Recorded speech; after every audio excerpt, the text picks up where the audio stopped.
तो स्वागत है आप सबका आपके अपने एचएससी प्रिपरेशन के चैनल एचएससी गुरु पे।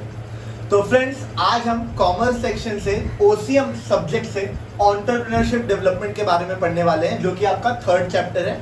रिड्यूस्ड सिलेबस के हिसाब से हम पढ़ेंगे, यानी जो जो चीजें आपको 2021 में आने वाली हैं उन्हीं चीजों को हम फोकस करेंगे। तो फ्रेंड्स, ये चैप्टर स्टार्ट करने से पहले मैं आप सबसे कुछ डिस्कस करना चाहूंगा रिगार्डिंग योर प्रिपरेशन। तो फ्रेंड्स, जो मेरे स्टूडेंट्स हैं जो अभी मेरे पास पढ़ रहे हैं, जिन्हें मैं एक्सप्लेन कर रहा हूँ सारे टॉपिक्स वगैरह, उनके बहुत सारे डाउट्स हैं regarding the board exam preparation कि प्रिपरेशन होगा कि नहीं होगा। जैसे साइंस स्ट्रीम के जो स्टूडेंट्स हैं वो बोल रहे हैं कि कट हो गए जो सिलेबस रिड्यूस हुआ है उससे बहुत ज़्यादा कंफ्यूजन होगा, पहले की चीज़ें समझेंगी नहीं, बाद की चीज़ें ज़्यादा समझेंगी, जो बाद की चीज़ें हमें कवर करनी है उनके लिए फर्स्ट वाली चीज़ें समझनी ज़रूरी है वगैरह वगैरह। तो आपको इसके लिए कोई भी टेंशन लेने की ज़रूरत नहीं है। फिलहाल तो आपको सिर्फ इतना ध्यान में रखना है कि आपके पास जो भी रिसोर्सेज हैं केवल वही रिसोर्सेज आपको यूज करने हैं। जरूरत से ज्यादा रिसोर्सेज को इस्तेमाल करने की कोशिश मत कीजिए। एक बुक है आपके पास, अगर आप रेफरेंस के लिए कोई एक डाइजेस्ट चाहते हैं तो वो रेफरेंस के लिए ले लीजिए। किसी भी एक व्यक्ति का, किसी भी एक ट्यूटोरियल का, या अगर आपको ऑनलाइन लेक्चर्स अवेलेबल है तो उसका देखिए जिसका आपको पसंद है। ऐसा नहीं बोल रहा हूँ मैं कि मेरे चैनल पे आके यही वीडियो देखिए। अगर आपको कहीं से भी अच्छा रिसोर्स मिलता है, वीडियोस मिलते हैं जो आपको क्लियर कर सकते हैं सारे कंसेप्ट, तो आप वो देखिए। क्योंकि एक बार देखने पे क्या होता है, कंसेप्ट काफी क्लियर हो जाते हैं, तो बुक में जो लिखा होता है उसको ग्रैस्प करना बहुत ईजी हो जाता है। प्लस स्टूडेंट्स, ये भी ध्यान में रखिए कि आप जो प्रिपरेशन कर रहे हैं वो प्रिपरेशन एग्जाम वाइज होना चाहिए, यानी कि एग्जाम में क्वेश्चंस का ट्रेंड कैसा रहा है। मैंने आपको पहले ही बोल दिया है कि जो सब्जेक्ट है उस सब्जेक्ट के कुछ चैप्टर्स चेंज हुए हैं, लेकिन पूरा का पूरा सिलेबस नहीं चेंज हुआ है। इनफैक्ट चैप्टर्स भी वही हैं ऑलमोस्ट सारे, बस चैप्टर के अंदर कुछ एक चीजें एडिशनल हो गई या फिर कम कर दी गई हैं। तो इसीलिए आपको जो प्रीवियस ईयर के क्वेश्चन पेपर्स हैं वो भी बहुत हेल्प करेंगे। वहां पे आपको देखना होगा कि कैसे टाइप के क्वेश्चंस पूछे गए हैं। आप जब भी प्रिपेयर करते हो तो एक तरीके से सोचा करो कि बोर्ड हमेशा वही क्वेश्चन देने की कोशिश करेगी जो प्रैक्टिकली यूजेबल है, मतलब ऐसा कोई भी थ्योरी नहीं दे देगी जिसका कोई यूज नहीं है, ठीक है। तो आपको उस हिसाब से चलना होगा, जो क्वेश्चंस बहुत बार पूछे गए उन्हें करना होगा। और सबसे बड़ी बात, जो इंपॉर्टेंट मैं दे रहा हूँ आपको इंपॉर्टेंट दूंगा। मैं पिछले 4 साल से पढ़ा रहा हूँ और इनफैक्ट साइंस में और कॉमर्स में दोनों में ही बहुत बार या मैक्सिमम टाइम ऐसी चीजें होती हैं कि जो मैंने क्वेश्चंस दिए वही आते हैं। इनफैक्ट न्यूमेरिकल में बिना नंबर बदले आता है वो, ठीक है। तो आपको वो सारी चीजें कवर करनी है, नोट्स प्रॉपरली रेफर करने हैं, नोट्स को ज्यादा मतलब कि डिफिकल्ट तरीके से याद करने की कोशिश मत कीजिए। अगर आप साइंस स्टूडेंट्स हैं तो डायग्राम के बेसिस पे ही कंसिडरेशन को याद करने की कोशिश कीजिए, नहीं तो उसको एक्स्ट्रा टाइम लगेगा, वो टाइम आप कहीं और पे सेव कर सकते हैं। अगर आप कॉमर्स के स्टूडेंट्स हैं तो जो बुलेट्स हैं यानी कि जो हेडिंग्स हैं उनको अच्छे से करने की कोशिश कीजिए। तो आपको क्या होगा, हेडिंग्स अगर अच्छे से पता होगी तो अंदर की चीजें थोड़ी इजी हो जाएंगी। और एक और बात जो बहुत सारे लोग नहीं एडवाइस करेंगे, लेकिन मैं एडवाइस करूंगा कि आपकी इंग्लिश पे थोड़ी सी पकड़ अच्छी रखिए। अगर इंग्लिश अच्छी आएगी तो ये सारी चीजें याद करने में ज्यादा टाइम नहीं लगेगा। तो ग्रामर वगैरह थोड़ा अच्छे से देखिए, ठीक है। इंपॉर्टेंस सारे मिलेंगे और उनको रेफर कीजिए। मैं ये लिख के देता हूँ आपको, आप ये तो अगर नहीं आएंगे तो आप मुझे बोलिएगा कि जितने इंपॉर्टेंट दूंगा उनमें से काफी क्वेश्चंस आपके बोर्ड एग्जाम में आपको देखने को मिलेंगे। तो फ्रेंड्स, कोई भी टेंशन लेने की जरूरत नहीं। आपको नोट्स चाहिए, कुछ भी चाहिए, टेलीग्राम है, मेरा चैनल है, उस पर आप मांग सकते हैं। इंस्टाग्राम पे मुझे पर्सनली मैसेज कर सकते हैं, मैं आपको नोट्स वहाँ पे अवेलेबल करवा के दूंगा। सबसे पहली बात है तो आप अपने आप को तैयार कीजिए कि मैं ये चीजें अचीव करना चाहता हूँ इस साल में। और दूसरी बात है, एक बहुत ही इंपॉर्टेंट बात, अपना जो एंटरटेनमेंट है उसको सैक्रिफाइस मत कीजिए। आप दिन में जो मस्ती करते हैं, जो घूमते फिरते हैं, वो बहुत जरूरी है। ऐसा नहीं कि आप दिन भर एक बुक फॉर्म किताबी कीड़े के जैसे बन जाए, ठीक है। घूमिए फिरिए, मूवीज देखिए। दिन में अगर आप 1.5-2 घंटा भी पढ़ते हैं तो वो सफिशिएंट होगा, ठीक है। तो फ्रेंड्स, यहाँ पर मैं ये खत्म करता हूँ आज का आपका मतलब गाइडेंस, ठीक है। और अब हम चैप्टर की ओर लौटते हैं।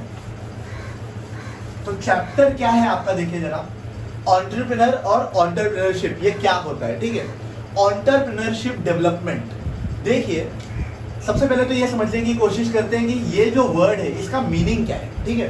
तो एंटरप्रेन्योर मतलब क्या होता है, जो बिजनेस चलाते हैं लोग दो तरीके से चलाते हैं। एक तो वो होते हैं जो कन्वेंशनल बिजनेसेस चलाते हैं। कन्वेंशनल मतलब क्या, मार्केट में जो ऑलरेडी अवेलेबल है उसी को वो बेचते हैं, उसी को वो सेल करने की कोशिश करते हैं अपने ब्रांड के नेम के आधार पर, ठीक है। और कुछ लोग होते हैं जो इस कन्वेंशनल तरीके को तोड़ देते हैं और वो कैसे बिजनेस करते हैं, अनकन्वेंशनली बिजनेस करते हैं, ठीक है। अनकन्वेंशनल मतलब क्या होता है, वो बिजनेस में या तो जो एग्जिस्टिंग प्रोडक्ट है उसमें बहुत सारा रिसर्च और डेवलपमेंट करके उसको इम्प्रूव कर देते हैं, या तो कोई तो एक ऐसा नया प्रोडक्ट लेकर आते हैं जिस प्रोडक्ट से मार्केट में एक तहलका मच जाता है, ठीक है। तो जो लोग ये अनकन्वेंशनल टाइप की बिजनेसेस करते हैं, ठीक है, वो लोग क्रिएटिव पर्सन्स होते हैं, ठीक है। क्रिएटिव मतलब क्या, कुछ नया करने की जिद, ठीक है। और जब आप कुछ नया करोगे तो ऑब्वियस सी बात है लॉस होने के चांसेस ज्यादा है, ठीक है। जैसे समझिए मैंने अभी ये यूट्यूब चैनल चालू किया, ठीक है, तो ऑब्वियस ये वैसे ये एंटरप्रेन्योरशिप नहीं है क्योंकि यूट्यूब पे ऑलरेडी बहुत सारे लोग हैं जो अपने चैनल चलाते हैं, लेकिन मैं जस्ट आपको एग्जांपल बता रहा हूँ कि समझिए मैंने सोचा कि 12th के स्टूडेंट्स को हेल्प करनी है, तो मैंने मेरा एक चैनल खोला, ठीक है। ये चैनल मैंने खोला है तो मैंने एक रिस्क लिया है, ठीक है। क्या लिया है, रिस्क।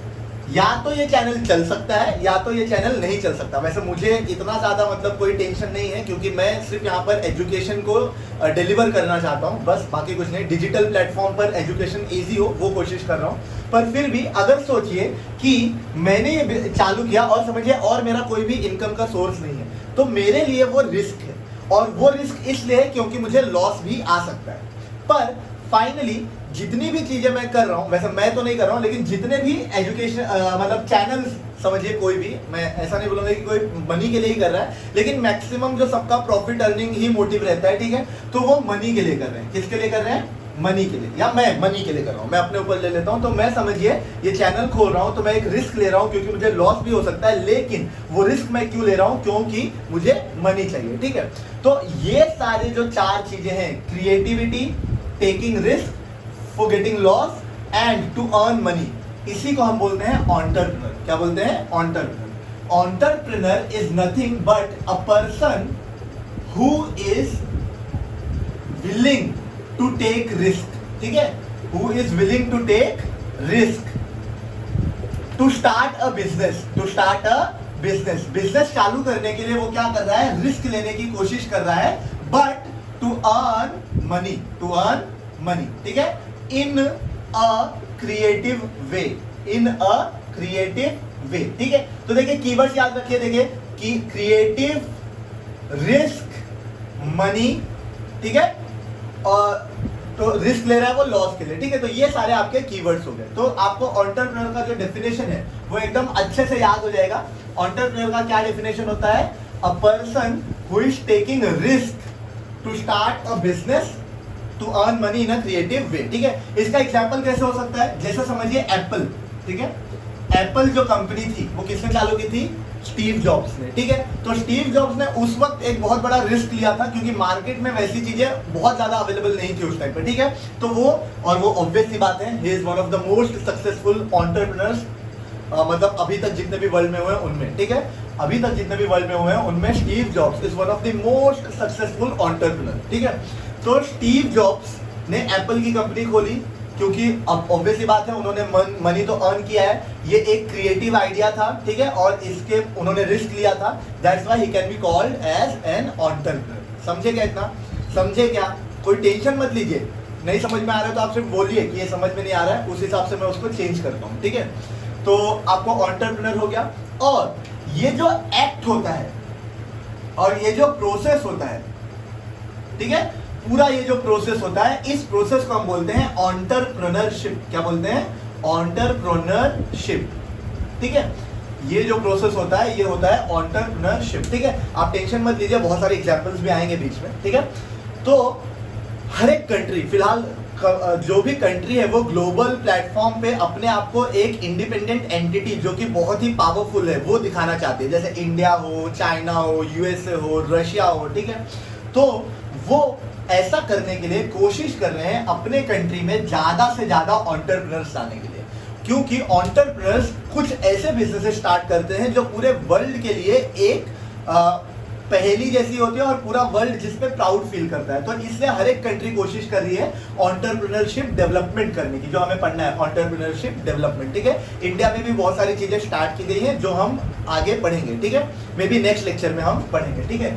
तो यहाँ पर एंटरप्रेन्योर और एंटरप्रेन्योरशिप क्या होता है ये मुझे लगता है आपको समझ में आ गया होगा। Now we should move forward to the next point which is characters of an entrepreneur.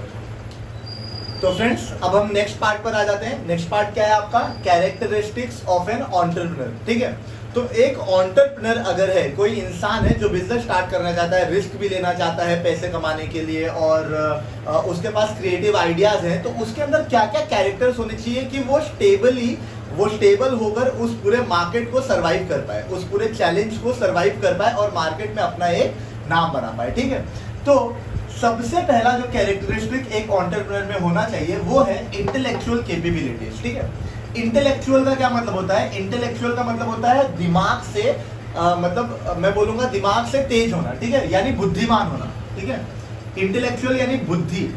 ठीक है, बुद्धि से जुड़ा हुआ। ठीक है, तो किसी भी एंटरप्रेन्योर की इंटेलेक्चुअल कैपेबिलिटीज अच्छी होनी चाहिए। ठीक है, उसके पास अलग अलग अप्रोच होने चाहिए, उसके पास अलग अलग तरीके के स्ट्रैटेजीज होनी चाहिए उसके ब्रांड को मार्केट में एक नाम देने के लिए और उसको सक्सेसफुल बनाने के लिए। जैसे समझिए, मैं एक एग्जांपल यहाँ पर देता हूँ। स्टीव जॉब्स जब एप्पल के फाउंडर थे, उसके बाद वो सीईओ बने, उसके बाद एक टाइम के बाद एप्पल से ही उनको निकाल दिया गया। ठीक है, स्टीव जॉब्स को उन्हीं के कंपनी से फायर कर दिया गया शेयर होल्डर्स के द्वारा। ठीक है, तो फिर स्टीव जॉब्स को बाद में वो एप्पल फिर से उसका जो मार्केटिंग था वो डाउन हो गया और एप्पल का जो ब्रांड नेम था वो धीरे धीरे कम होने लगा। तो उनको ऐसी जरूरत लगी कि स्टीव जॉब्स को वापस बुलाया जाए। तो स्टीव जॉब्स वापस आए, स्टीव जॉब्स को वापस वही पोजीशन दी गई और फिर उन्होंने एक दिन मीटिंग की। उन्होंने बहुत सोचा कि कहाँ पर एप्पल गलती कर रहा है। ठीक है, वो बोलते हैं इंटेलेक्चुअल कैपेबिलिटीज, बहुत सारी दिमाग लगाए उन्होंने कि गलती कहाँ पर हो रही है। फिर उन्होंने एक दिन मीटिंग रखी और उस मीटिंग में उन्होंने सब जो लोग बैठे थे, उस मीटिंग में जो लोग भी आए थे, हाजिर थे, उन लोगों से पूछा कि ये जो हमारा एप्पल का ब्रांड है वो नीचे क्यों जा रहा है। और उन्होंने एक क्वेश्चन उनसे पूछा कि नाइके, ठीक है, नाइकी का जो ब्रांड है वो ब्रांड, ऑब्वियसली बात है, नाइकी एक टाइम पे एक मोनोपोली थी फुटवेयर्स में। ठीक है, तो नाइकी का जो ब्रांड है वो बहुत ही बड़ा ब्रांड माना जाता है हमेशा। ठीक है, तो वो हम पूछ रहे थे कि नाइकी के ब्रांड में ऐसा क्या है कि वो ब्रांड इतना ऊपर बढ़ रहा है, वो ब्रांड इतना ज्यादा बड़ा काम कर रहा है। ठीक है, तो सब सोच रहे थे आराम से कि क्या हो सकता है, क्या हो सकता है, क्या हो सकता है। और फिर जब किसी को नहीं समझा तो स्टीव जॉब्स ने कहा कि नाइकी के पास जो स्ट्रैटेजीज हैं अपने ब्रांड को प्रमोट करने के लिए वो बहुत ही बढ़िया स्ट्रैटेजीज है। ठीक है, नाइकी क्या करता है, अपने हर एक एडवर्टाइजमेंट में वो किसी ना किसी ग्रेट पर्सनालिटी को वो डेडिकेट करता है वो एडवर्टाइजमेंट। जैसे नाइकी ने एक बार महात्मा गांधी के प्रति अपना जो एक डेडिकेशन था वो दिखाया था। हिमा दास हाल ही में ब्रांड एम्बेसडर बनी थी, जो रनर है हमारी। ठीक है, तो जो ग्रेट पर्सनालिटीज हैं पूरे वर्ल्ड की, जो इंस्पिरेशनल पर्सनालिटीज हैं, उनको नाइकी क्या करता है, डेडिकेशन अपना समर्पित करता है। ठीक है, उस वजह से जो लोग हैं उनके अंदर एक पैट्रियोटिज्म यानी देशभक्ति की भावना रहती है और इसलिए वो नाइकी से जुड़े रहते हैं, क्योंकि उन्हें ऐसा लगता है कि Nike is contributing to the patriotism of their country. ठीक है, तो हमें भी कुछ ऐसा ही हमारे एप्पल में करना चाहिए। हमें एप्पल में भी बड़े बड़े लोगों को डेडिकेट करना चाहिए। तो उन्होंने भी फिर वैसी ही मार्केटिंग स्ट्रैटेजी अपनाई और उसके बाद एप्पल वापस से फ्लरिश कर गया और एप्पल का जो लॉस था वो प्रॉफिट में चेंज हो गया। ठीक है, तो ये स्टीव जॉब्स की इंटेलेक्चुअल कैपेबिलिटी थी जो इस पूरे प्रॉब्लम को, जो एप्पल का प्रॉब्लम चल रहा था मार्केटिंग का, उसको सॉल्व कर दी। तो यही बात होती है इंटेलेक्चुअल कैपेबिलिटी की। कोई भी एंटरप्रेन्योर है उसको ये समझ में आना चाहिए कि कहाँ पर स्ट्रैटेजी लैग कर रही है और उसको उस स्ट्रैटेजी को आगे कैसे चेंज करना है विद टाइम और कैसे उसको इन फेवर लेकर आना है अपने कंपनी के लिए, वो ध्यान में रखना चाहिए। ठीक है, सेकेंड पॉइंट है फ्यूचर विजन। ठीक है, देखिए जब भी कोई भी इंसान एक बिजनेस स्टार्ट करता है, ठीक है, तो वो बिजनेस केवल 10 महीने, 1 साल, 2-3 दिन के लिए चालू नहीं करता। He wants to do the business for a long run. वो बहुत ही लंबे टाइम के लिए बिजनेस को स्टार्ट करना चाहता है या रखना चाहता है। ठीक है, कंटिन्यू करना चाहता है। उस वजह से क्या होता है, क्योंकि वो बिजनेस इतना लंबा चलाना चाहता है, जो मार्केट कंडीशन है वो कीप ऑन चेंजिंग रहती है। ठीक है, वो हर वक्त बदलती रहती है। तो इसलिए ये जो एंटरप्रेन्योर है उसकी फोरसाइटेडनेस अच्छी होनी चाहिए। ठीक है, गुड फोरसाइटेडनेस होनी चाहिए, मतलब उसको दूरदृष्टि अच्छी होनी चाहिए। वो आगे देख सके, फ्यूचर को प्रेडिक्ट कर सके कि उसका जो प्रोडक्ट है वो कितना चलेगा, कितना एंगेजमेंट होगा जो उसकी टारगेट ऑडियंस है उसका, और क्या क्या चेंजेस की जरूरत है। तो वो फ्यूचर विजन हमेशा उनके पास होनी चाहिए। थर्ड पॉइंट है हार्ड वर्किंग। जैसे अब फ्यूचर विजन में हम ये कर सकते हैं कि देखिए जियो, ठीक है, जब जियो चालू किया था तो उनका जो फोरसाइटेडनेस था वो बहुत अच्छा था। उन्होंने स्टार्टिंग में ही जियो को अराउंड 1.5 ईयर फ्री सर्विसेज दी, क्योंकि उन्हें मालूम था अगर एक बार जियो से कोई भी व्यक्ति जुड़ गया और वो 1.5 साल तक फ्री सर्विस अच्छी पाएगा तो वो आगे अगर उसको थोड़ा पे भी करना होगा तो भी वो जियो की ही सर्विस को यूज करेगा। और वैसा ही हुआ। अब जियो का ऑलमोस्ट, मैं नहीं कह सकता मोनोपोली है, मतलब केवल जियो ही मार्केट में है, लेकिन जियो एक बहुत ही अच्छे स्टैंड पे है कंपैरेटिवली दूसरे टेलीकॉम प्रोड्यूसर से, ठीक है। नेक्स्ट है हार्डवर्क। हार्डवर्क क्या होता है देखिए जरा। हार्डवर्क तो हर एक एंटरप्रेन्योर क्या हर एक ह्यूमन में होनी चाहिए। जैसे बहुत सारे लोग बोलते हैं smart work is better than hard work, but मेरा जो पर्सनल एक्सपीरियंस रहा है वो ऐसा ही रहा है कि there is no substitute for hard work, ठीक है। हार्ड वर्क का कोई सब्स्टिट्यूट नहीं है। जब तक आप उतरते नहीं है, जब तक आप मेहनत नहीं करते किसी भी चीज को पाने के लिए, तब तक it is not going to come, ठीक है। आप कितना भी स्मार्ट वर्क कर लो, लेकिन हार्ड वर्क उसके पीछे होना बहुत जरूरी है, ठीक है। तो हार्डवर्क मतलब क्या होता है, अगर किसी ने एंटरप्रेन्योर चालू किया, जैसे समझिए मैंने अब ये वीडियोस बनाने चालू किए, ठीक है, तो स्टार्टिंग में व्यूज नहीं आएंगे, 10 views, 20 views, 100 views, 150 views, 200 views, लेकिन अगर मैं कंटिन्यूसली हार्डवर्क करता रहूंगा और अच्छे कंटेंट बनाता रहूंगा, ज्यादा टाइम के लिए वीडियोस पर फोकस करूंगा, एक दिन में 6 घंटे की जगह 10 घंटे दूंगा वीडियो को अच्छे से बनाने के लिए, ये जानने के लिए कि उसमें क्या क्या गलतियां हैं। अगर मैं ये जानूंगा कि उसमें क्या क्या गलतियां हैं तो मैं इंटेलेक्चुअल कैपेबिलिटी कवर कर लूंगा। अगर मैं ये जानूंगा कि उसका फ्यूचर में कितना यूज हो सकता है तो मैं फ्यूचर विजन कवर कर लूंगा। और मैं अगर इन दोनों चीजों को ध्यान में रखकर हार्डवर्क करूंगा तो मेरा जो प्रोडक्ट है वो सक्सेसफुल जरूर हो सकता है, ठीक है। और मुझे भी ऐसा, मतलब मैं भी होप कर रहा हूँ कि सक्सेसफुल हो, ठीक है। तो उसमें मुझे आपके भी सपोर्ट की ज़रूरत है। तो आप भी जितना ज़्यादा हो सकते हैं इन वीडियोस को शेयर करें, कंटेंट को शेयर करें प्लीज़। मैं आपको बोल रहा हूँ आप टेलीग्राम पे आएँ और नोट्स वगैरह मांगे, नोट्स आपको मिल जाएंगे, क्योंकि वो आपको बहुत ही इजी वे में नोट्स मिलेंगे। तो अभी तक बहुत ज़्यादा एंगेजमेंट नहीं हुई है टेलीग्राम पे, तो क्यों नहीं हो रही वो मुझे भी नहीं पता, पर प्लीज़ स्टार्ट कीजिए। मैं ऐसा कोई झूठ नहीं बोलूँगा, पर बहुत एंगेजमेंट नहीं है। आप स्टार्ट कीजिए और आप कंपेयर कीजिए, एक बार चाहिए तो एक चांस लेके देखिए। अगर आपको नहीं अच्छे लगे नोट्स तो आप मुझे फिर बता सकते हैं, आपका ही है वो तो डिसीजन, मैं तो आपको फोर्स नहीं कर सकता। नेक्स्ट है कम्युनिकेशन स्किल। नेक्स्ट क्या है, कम्युनिकेशन स्किल, ठीक है। तो जो भी एंटरप्रेन्योर होता है, ठीक है, उस एंटरप्रेन्योर को कम्युनिकेट करने आना चाहिए, ठीक है। क्योंकि एक एंटरप्रेन्योर बहुत सारे लोगों से डील करता है, वो प्रोड्यूसर से डील करता है, वो मार्केटर जो मार्केटिंग करने वाला है उससे डील करता है, सेल्स डिपार्टमेंट से डील करता है, कंज्यूमर से डील करता है। तो इतने सारे लोगों से डील करते वक्त अगर उसे ये नहीं पता रहेगा कि उसे कन्वे क्या करना है और कैसे करना है, कन्वे क्या करना है वो तो वो जानता होगा, लेकिन अगर वो इफेक्टिवली कन्वे नहीं कर पाएगा तो सामने वाला जो बंदा है वो कन्विंस नहीं होगा उसका प्रोडक्ट यूज करने के लिए। तो इसीलिए communication skill also becomes very important, ठीक है, because he has to deal with lots of people. Next है हाईली ऑप्टिमिस्टिक, ठीक है। ऑप्टिमिस्टिक का क्या मतलब होता है, ऑप्टिमिस्टिक का मतलब होता है, अगर मैं हिंदी में बोलूं तो इसको बोलेंगे हम आशावादी। मतलब क्या होता है, उम्मीद पे तो दुनिया कायम है, ठीक है। तो उम्मीद से आपको जुड़ा रहना है, आपको हमेशा ऑप्टिमिस्टिक रहना है। जब आप एंटरप्रेन्योरशिप स्टार्ट करोगे तो ऑब्वियस सी बात है स्टार्टिंग के 1 साल 2 साल आपको बहुत हार्ड वर्क करना पड़ेगा, ठीक है। हो सकता है लॉस भी देखना पड़े, बिकॉज उसके स्टेटमेंट में ही है, डेफिनेशन में ही है कि it is a risk to take loss, ठीक है। तो ऑप्टिमिस्टिक होना बहुत जरूरी है कि जब भी वो फ्लरिश करेगा थोड़ा बहुत, तब मैं उसको एक नए ऊंचाई तक लेकर जा सकूंगा, ठीक है।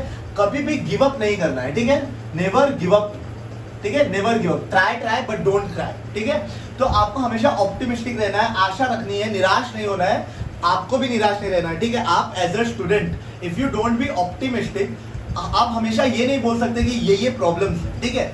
प्रॉब्लम्स जो भी हैं आपके, आप पहले उसका सोल्यूशन तो ढूंढने की कोशिश करो। आप पहले डिफाइन करो कि ये सारे आपके प्रॉब्लम्स हैं और फिर कोशिश करो उसके सोल्यूशन ढूंढने की।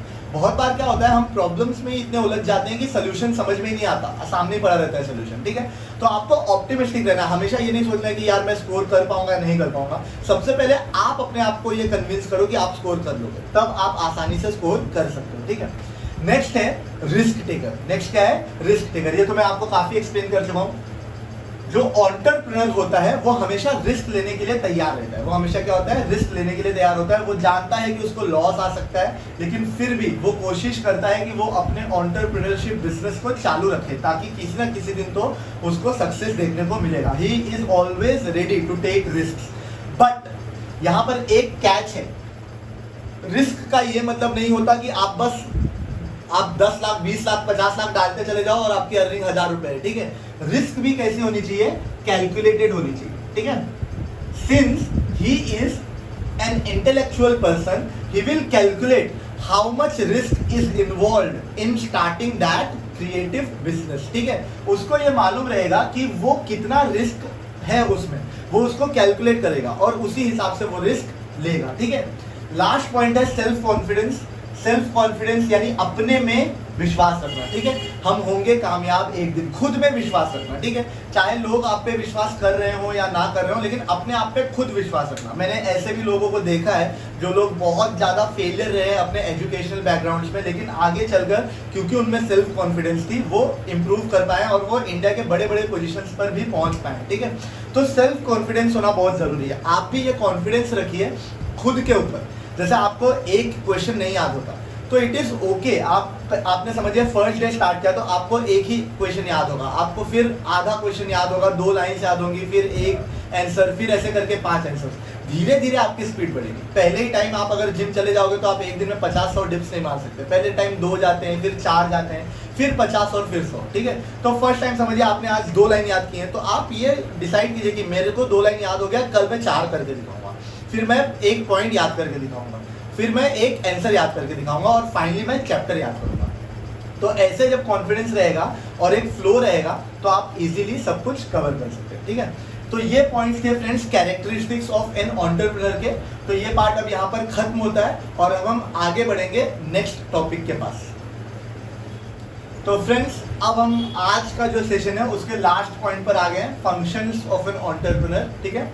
ये पॉइंट मैं यहाँ पर खत्म करके स्टॉप करूंगा और नेक्स्ट पार्ट में मैं एंटरप्रेन्योरशिप डेवलपमेंट और वो जो इंडिया में कितनी हुई है एंटरप्रेन्योरशिप डेवलपमेंट उसके बारे में डिसाइड करूंगा, अलग एक्सप्लेन करूंगा, अलग अलग स्कीम्स जो है, startup India, stand up India, ठीक है, वो सारी चीजें। अब फिलहाल ये जो फंक्शंस ऑफ एन एंटरप्रेन्योर है ये बिल्कुल कैरेक्टर्स के जैसा है, ठीक है। एंटरप्रेन्योर के फंक्शंस, कोई इंसान काम कैसे करेगा उसके कैरेक्टर्स के हिसाब से। तो अगर समझिए एग्जाम है और आपने ये याद नहीं करके लास्ट मोमेंट पे आपको ये ध्यान में नहीं आ रहा, तो जो कैरेक्टर्स हैं अगर आप वो भी लिखते हैं तो भी यू विल गेट 5 में से 3 और 4 तो आराम से मिल जाएंगे, ठीक है। क्योंकि वही पॉइंट्स हैं, जैसे आप देखिए डिसीजन, इनोवेशन, मतलब वो जो क्रिएटिव थिंकर, जो इंटेलेक्चुअल कैपेबिलिटीज का था, ठीक है।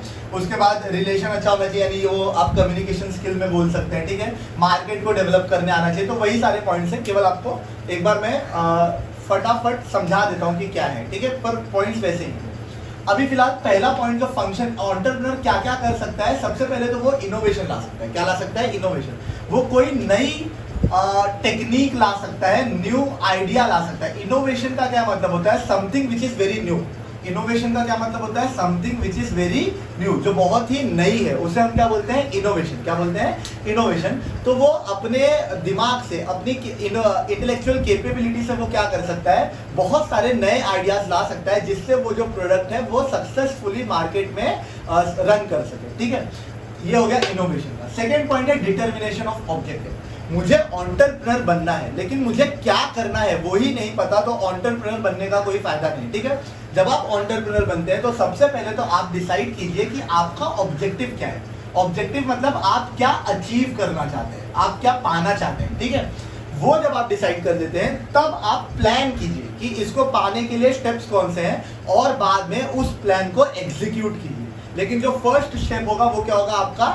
वो होगा आपका ऑब्जेक्टिव को डिटरमाइन करना। पहले ये पता लगाना कि आपको क्या करना है। आपको अपने जो वर्क फोर्स है, जो एम्प्लॉइज है, उनको क्या देना है करने के लिए। समझे क्या? इतना केवल खुद ही डिसाइड करके नहीं बैठना है, यार मेरे को ना एक यूट्यूब चैनल बनाना है, लेकिन उसके से जो रिलेटेड लोग हैं उनको भी आपको जॉब असाइन करना है, और वो जॉब कैसे असाइन करना है वो आपके ऑब्जेक्टिव पे डिपेंड करेगा, ठीक है। नेक्स्ट है डेवलपमेंट ऑफ मार्केट, ठीक है।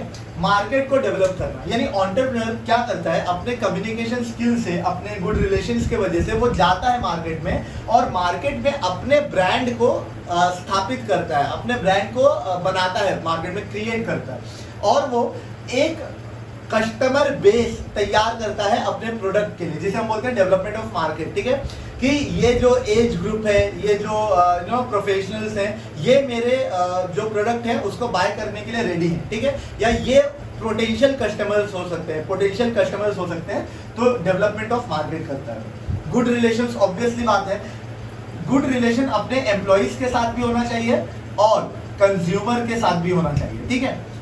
उनसे उनको फेयर आपको ट्रीटमेंट देनी है, आपको ये पूछना है कि वो जो काम कर रहे हैं उसमें कुछ प्रॉब्लम्स हैं क्या, क्या क्या नई चीज़ें एंगेज करनी है, लानी है।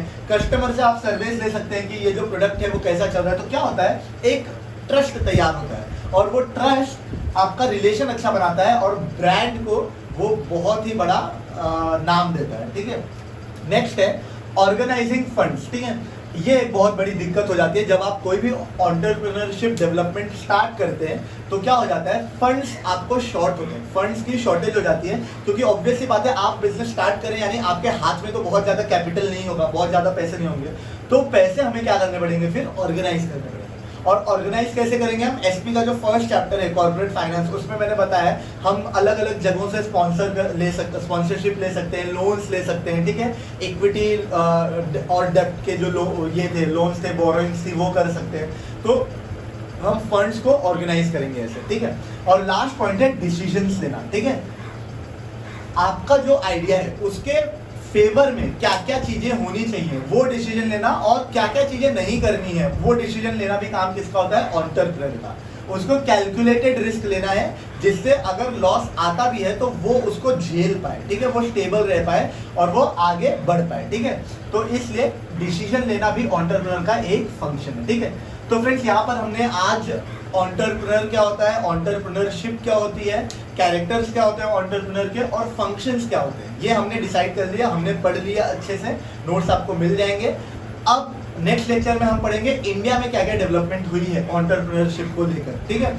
और अगर आपको इसमें से कुछ भी नहीं समझ में आ रहा तो आप मुझसे पूछ सकते हैं, जो भी टॉपिक्स आपको नहीं समझ में आ रहे, जो भी पॉइंट्स आपको नहीं समझ में आ रहे, एग्जाम में ये दोनों क्वेश्चंस में से कोई एक क्वेश्चन आएगा, या तो कैरेक्टर्स या तो फंक्शन। लिख के मैं बोल रहा हूँ ये आएगा ही, दोनों में से कोई एक क्वेश्चन आएगा आपको एग्जाम में करने के लिए 4 या 5 मार्क्स के लिए, ठीक है। तो इसलिए इस क्वेश्चन को अच्छे से देखिए, दोनों एक जैसे ही आंसर्स हैं।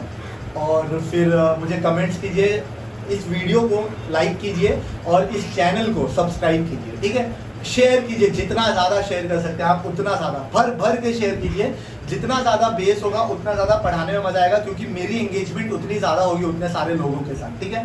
तो प्लीज़ शेयर कीजिए, सब्सक्राइब कीजिए, कमेंट कीजिए मुझे क्या अच्छा लग रहा है क्या नहीं अच्छा लग रहा है, सो दैट मेरे को भी एक फीडबैक की ज़रूरत है। जब तक फीडबैक नहीं आता, ये 2 वे, मैं चाहता हूँ मेरा जो चैनल है वो 2 वे चले, मैं आपको कुछ इन्फॉर्मेशन दे रहा हूँ, मैं चाह रहा हूँ आपसे भी कुछ इन्फॉर्मेशन मिले, आप फीडबैक दें कैसा लग रहा है कैसा नहीं लग रहा, और फिर हम उसमें सुधार करने की कोशिश करेंगे, ठीक है। तो वीडियो के साथ बने रहने के लिए थैंक्स, देखने के लिए शुक्रिया, मिलते हैं अगले लेक्चर में, थैंक्स फॉर वॉचिंग।